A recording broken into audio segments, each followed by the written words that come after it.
Edward, the vocalist of the band. And Clint on drums. Jake on bass. Donnie Turk on guitar. Abigail on keyboard. Buo yung banda namin because of mga gigs and national competitions na sinasalihan namin. And of course, ang bala ng program sa amin, medyo na lang seminars that talks about the performances of the Filipino. And of course, isa sa mga speaker is si Rico Blanco that really inspires us sa mga message niya that we really need to love the OPM music. And this is our way to contribute on supporting the OPM music.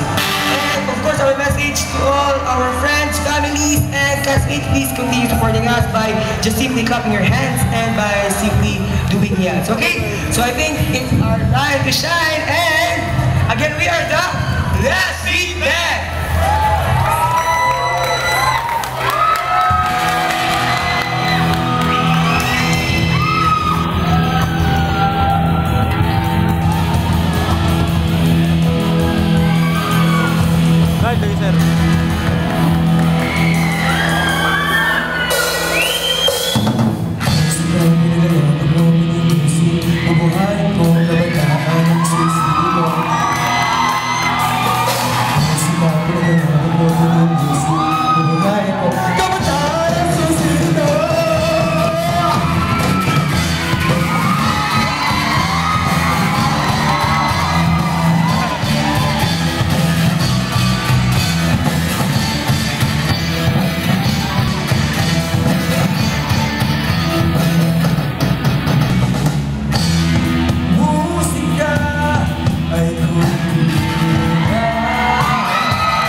Susunod namin na kanta, sana may inspire yung mga kabataan. Of course, the parents who are here right now. Palakpakan naman dyan. Come on.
Masunod ang layo mo, di mo sila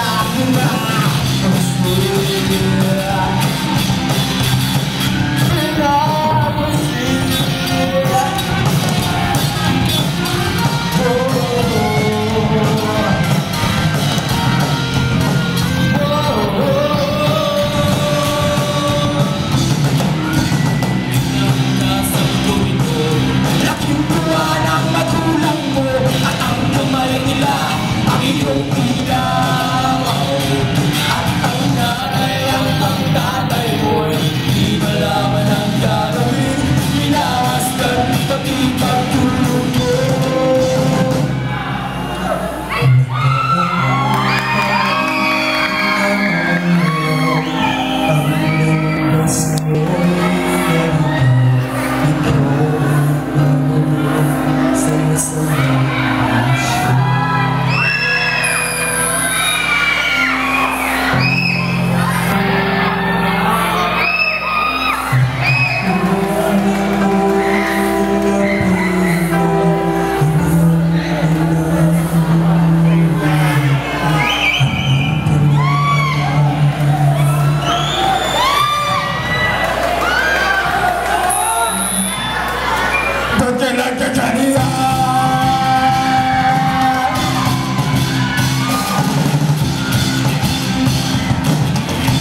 members sa cheer dance ng Gourmet Hunter. So, paano mo nakuha ang mga mag-practice pag nag-iba? Actually, nag-isip ko manage ang time, pero due sa help sa mga friends, teachers, and mga manager na mo, Sir Ranzon, mo ito naghatag yung time to have my practice. And of course, kailangan yung mag-practice para sa mga students na nag-expect sa mga pro. Okay, so would you like to make some more special? Of course, I would like to thank everybody, of course, to Sir Ranzon, Gourmet Hunters, and of course, lahat ng mga student dito.